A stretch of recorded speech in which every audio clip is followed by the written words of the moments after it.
I think that's happening. I think that your world is conspiring to call you into a deeper realization of truth. And often it looks like stuff you don't like. Have you noticed? Often the path to enlightenment is not this gentle rise into nirvana. Wouldn't that be nice? It's like we come to unity and then all of a sudden everything just works all the time and we just have more love, more joy, more peace always. That would be so nice. And maybe for some people that's the way it works. I haven't met those people. Most people I know have a different experience of spiritual growth and enlightenment, and that's what I really want to talk about tonight. I'm talking about this idea of we have to go deep to go high. That something within us knows that the way to rise above where we are is to go deep within who we are. And that's what I'm talking about tonight. So I thought it'd be helpful to define our terms. But before I did that, I want to tell you that everything I'm about to tell you is a lie. Everything we seek to say about God is incorrect. Why would that be? Because God is the infinite, unknowable, unnameable presence of divine energy, potentiality, life. In different religions, it's called different things. In the East, it's often called the void. It is the formless substance from which all comes. And we give it names, and we give it attributes, and we talk about it like we know what it is. But, it's like the 5 blind men and the elephant, you know that story, I've used it a lot. We don't know if it comes from Hinduism or Jainism. It's somewhere in India where these 5 blind men were presented with an elephant and asked to describe it. And one touches the ear and says, the elephant is like a giant leaf. Another touches the trunk and says, what are you talking about? No, the elephant is like a snake. And then the third touches a leg and says, I don't know what elephant you guys are talking about in your religion, but in mine, the elephant is like a tree. And another, the side, says it's a stone. Another, the tail, says it's like a vine. They're all incorrect, and they're all correct.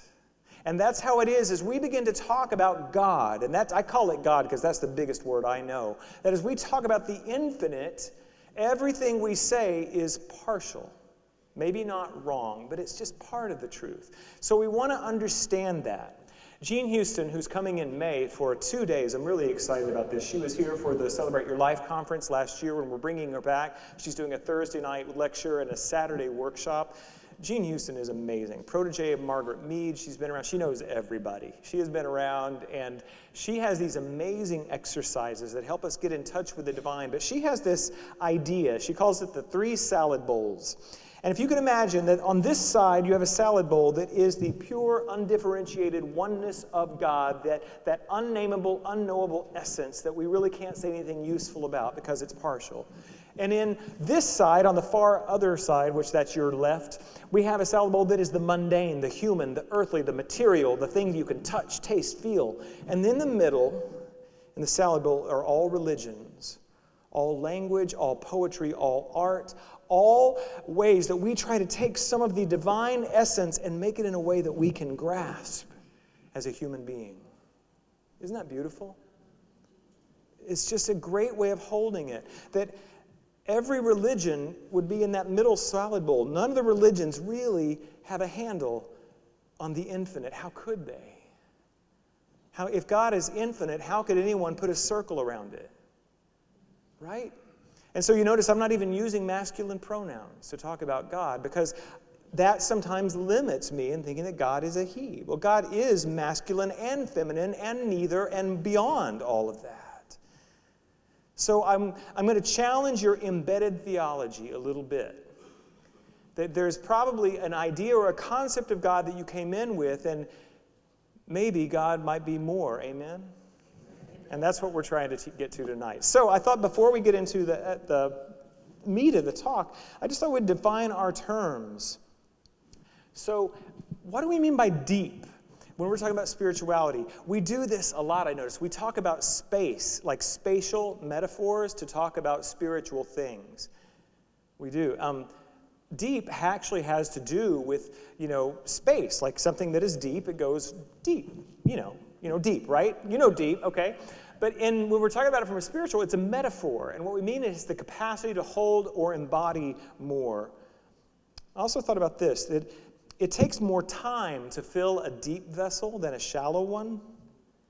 And for me, this means that people who are deep, they don't go quickly through life's experiences, even the difficult ones. They move at life's pace. And that deepens them in some way that's hard to talk about. But it also means going beneath the surface of life, beneath the level of circumstances and conditions to essence. Someone who is deep is not fooled by the Magi's brilliant trick on this level of condition. They know that there is another reality of who they are, and they come from that. So that's what I think we mean by going deep into the essential nature of who we are. And what we would teach in unity is that is the Christ presence, that is the Christ mind, that is what Jesus showed us, that is the kingdom within, that is to live the abundant life. That's what going deep means. So what do you think we mean by going high? Well, I think what we mean is transcendent. We're not actually, it's a spatial thing. It means high, up. But what we're really talking about is moving beyond limitations. And also has a great quality for freedom. And the other thing I realized after I put the PowerPoint together is that for me, if we go high, it means I can see so much more. Our vision increases, right? I love that old song, I can see clearly now, the rain is gone, and then on a clear day you can see forever. Maybe we should sing that one instead. But there's that idea that as we rise above our limited, grounded, earthbound thinking, we see so much more. All right, that's all I want to talk about with that. So I want you to know that everything I'm telling you is partial. But using these ideas like going deep to go high, it's poetic, and it opens something in our heart.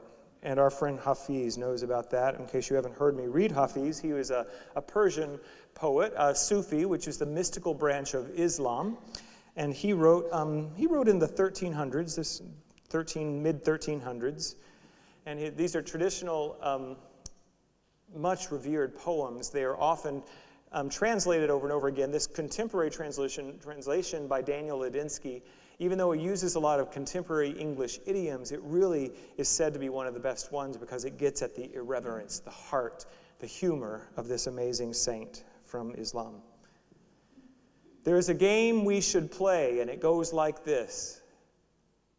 We hold hands, and we look in each other's eyes, and we scan each other's faces, and then I say, now, tell me the difference you see between you and me.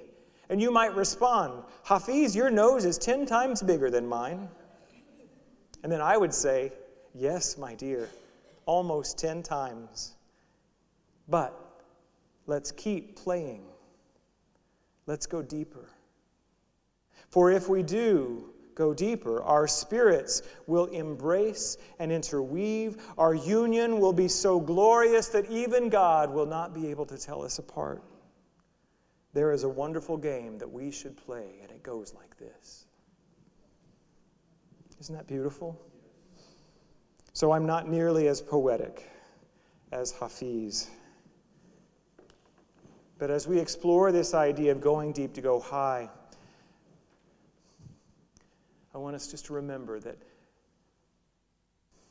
when we turn within, when we release our attachment to what's happening at the surface of our lives, something moves in us that can only be expressed in paintings and poetry and song. I want to talk about how the struggle strengthens. Now, I am not a big fan of suffering. I don't recommend it. What we often say is that pain is inevitable, suffering is optional. No, yeah, that's it. Pain is inevitable, suffering is optional. Sometimes. Sometimes it does seem, I think we still suffer from time to time. And we don't want to get into the habit of telling, well, suffering's optional when somebody is suffering. We don't do that in Unity. Let's try and have compassion with that. Because someday you may be the one suffering and you don't want me to go, well, Michael said that's optional. You don't have to do that. But struggle seems to be a part of the human experience. Even people who have been on this path for a long time, masters, saints, struggle. Did you know that Mother Teresa, is she Saint Teresa yet? Has she been canonized? I think she was been canonized. She had this rapturous, mystical connection with Jesus early as a young nun. Love affair with Jesus, and it left her. And she struggled with depression and sorrow, pain. Even someone who is so committed to a life of spirit and service still struggles. But there is something I do believe, and I'm not recommending a life of struggle either, because I really do believe that what we offer is a way of teaching the abundant life and living in joy and freedom and success and happiness. I'm down for that. But what I'm trying to teach tonight is that by not resisting the difficult, by letting ourselves move through it at depth, something beautiful emerges that can emerge no other way. Do you guys know what this is? It's a chrysalis. It was a caterpillar. I'm not going to go through the whole. I did a whole sermon one night on the life cycle of the caterpillar and the butterfly. It's beautiful, beautiful, deep teaching for spiritual transformation. But I'm just going to focus on the last two phases of that today. So the caterpillar body is gone. It has transformed itself using those imaginal cells to become the body of the butterfly, and it's in the chrysalis, and then it's time for it to emerge. It is a struggle for the butterfly to emerge from its protective chrysalis. It's not easy. It's hard, actually. I don't know if there's any suffering, but there is definitely struggle for this tiny little animal. If you were to see a butterfly like this on your walk and you're like, oh, it's struggling, let me help it. And you would open that chrysalis, do you know what would happen? It would die. It would be unable to fly, and it would die. The process of struggling against the chrysalis is what flexes the membranes and the fluid, and it moves through the butterfly's wings, and it strengthens the structure. Struggle strengthens sometimes. If you're struggling right now, I'm sure it would be great if you could just take the right workshop and have it all go away. Right? That's what we're, amen. Yeah, that's that. But if I could just teach that workshop, I think I'd be good. The great teachers don't tell you how to fix you. They tell you how to move through it and find your strength in it. That's what I believe. That's what happened for me. The teachers that really inspired me are the ones who had been through it. They understood how to apply the spiritual principles in the seeming darkness, how to see the light there, and how to move through, put boots and socks and shoes on my faith and move through it. Those are the teachers who helped me the most. And then this is possible. It's like spiritual alchemy. Do you remember what alchemy? It was a practice very, very popular in the Middle Ages among the nobles. It was the idea of seeking the sorcerer's stone, being able to turn lead into gold, be able to transform materials at the elemental level. Not real science. It was thought to be this thing that now that we understand the table of the elements, it doesn't really work. We get that. And yet, from a spiritual perspective, alchemy is a beautiful thing to hold and to work with in your life. Because I'm sure that there are places in your life that are lead that you would like to see turn into gold. Amen? Right? There's something in your life that you would like to be completely transformed in its essential nature. And I believe that the spiritual process of transformation, like that of the physical process the butterfly goes through, I think that is possible. In fact, I know it is because I've done it.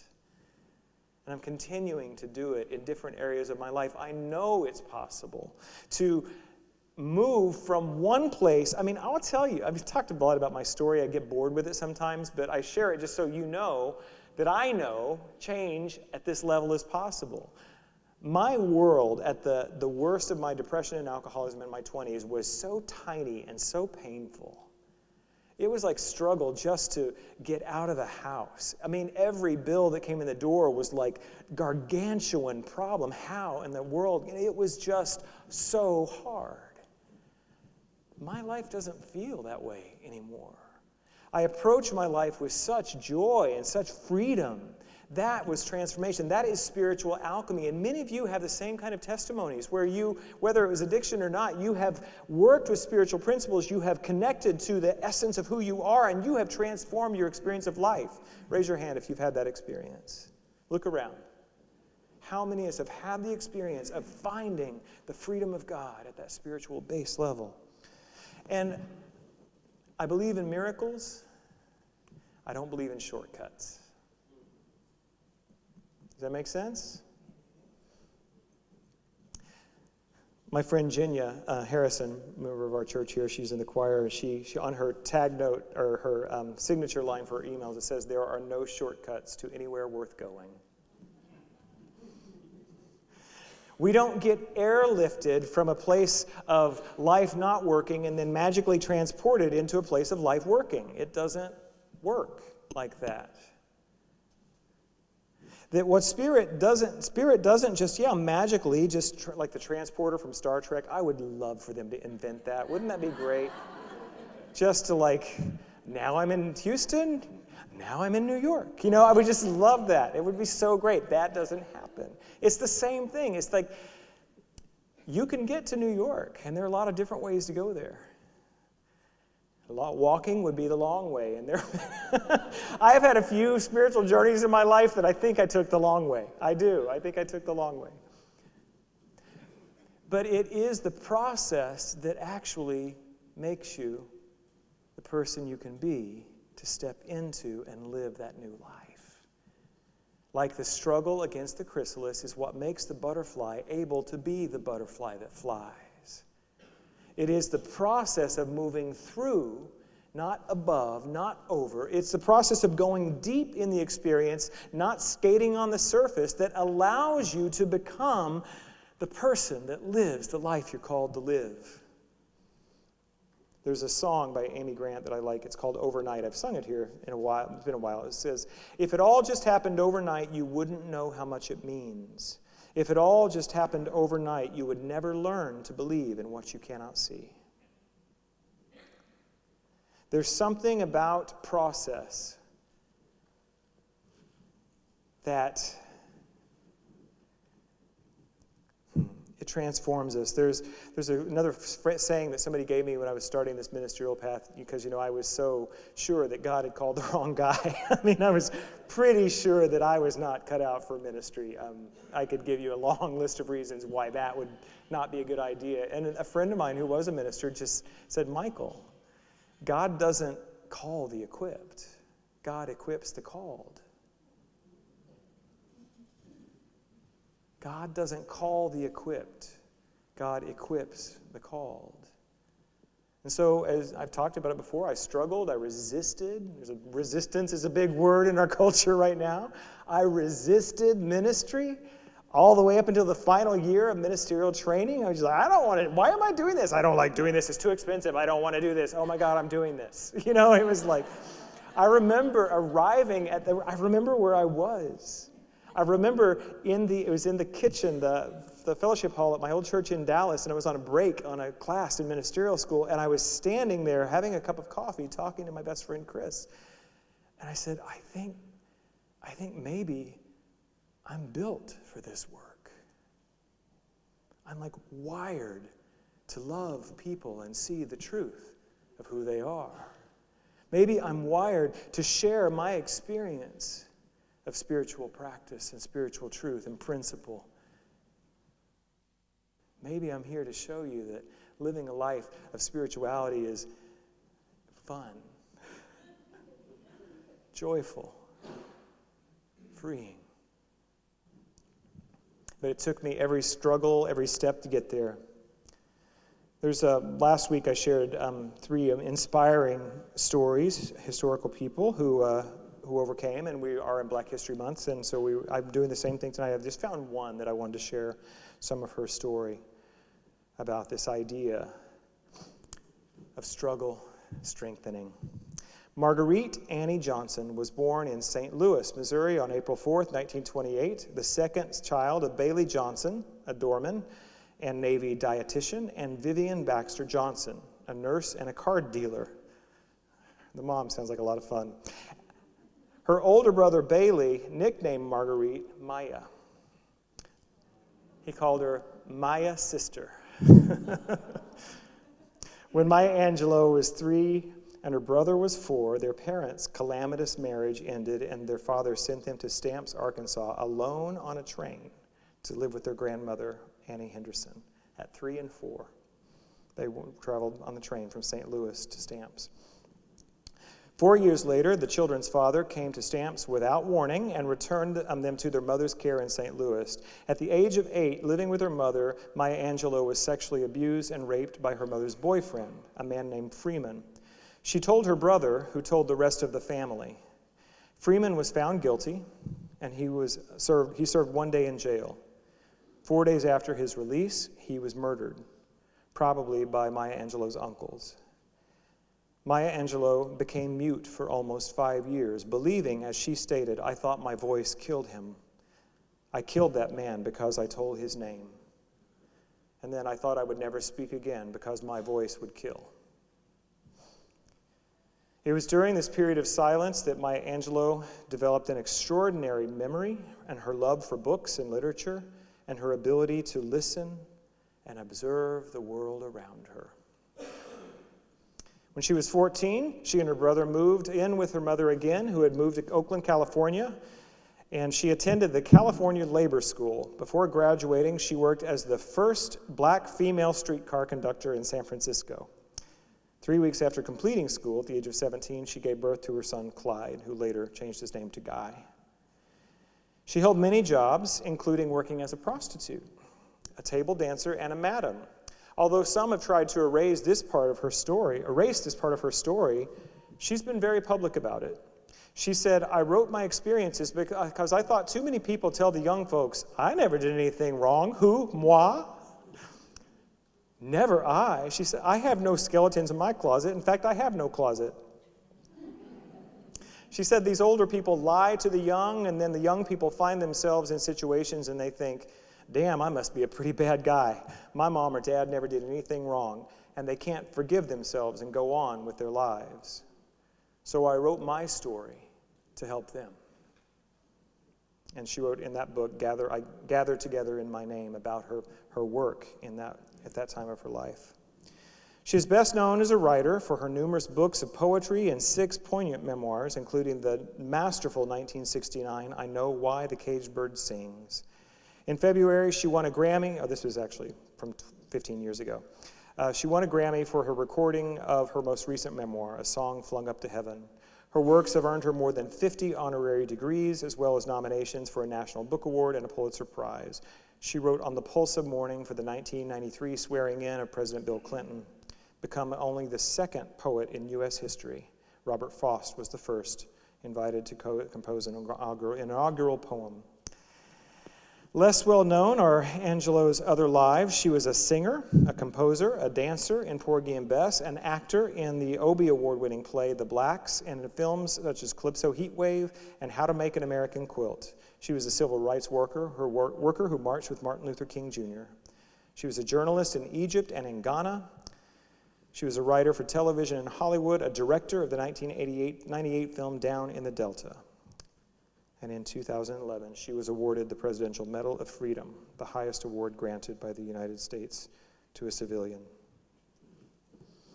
I read another story about Maya Angelou. That she had a tough relationship with her mom. At one point, her mother was doing quite well and had a 14-room house, and Maya and her son, a single mom, was living in a tiny little shack. And her mother didn't give her any financial help, but once a month, she and Guy came over to her mom's house, and her mom cooked for her. Her mom was quite a character, but she knew what she was doing in some ways, and Maya came to understand and appreciate that her mother was not keeping her from her own struggle, knowing that the struggle would make her strong. At one of these Sundays after her mom had cooked, she was walking down the hall, and her mom had said, "You know what? You are one of the women I admire most in the world." Maya said she was shocked to hear her mother say that. She said, "Yep, Eleanor Roosevelt and you." She said that so struck her, so changed her, so transformed her. She walked out, and remember I said how she observed life during those years she didn't speak. She described, at 20 years old, walking under the streetcar and remembering what the planks looked like, remembering how the light shone in through the window. She's an amazing soul. She went deep. She didn't skate along the surface of life. She allowed the difficulties in life to move her to a depth of her own being. Something in her trusted that the strength of her soul was such that it could overcome and rise high.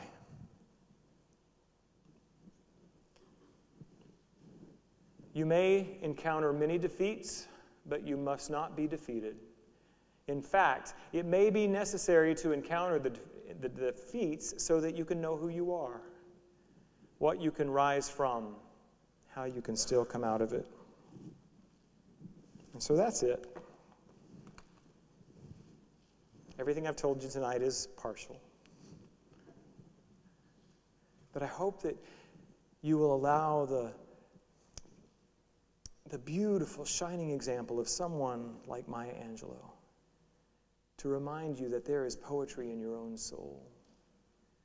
There is a light in you that can only come through you. And no matter what you're going through, if you allow yourself to be there. I've talked a lot about how we distract ourselves from life. Addiction is one. And many addictions, the way I've come to understand addiction, it's when we're distracting ourselves from pain in a way that we no longer have control over. That's really what addiction is. And for many people, it's Facebook or the internet or sex or whatever it is. It really doesn't matter. The purpose of recovery is so that we can be present again to our own lives, even when it's painful. There's a song in you that wants to be sung. And my job, and I can't believe I have this job, best job in the world, I get to stand and look at you and just say, yeah, I hear it. I see you. You are amazing. God bless you.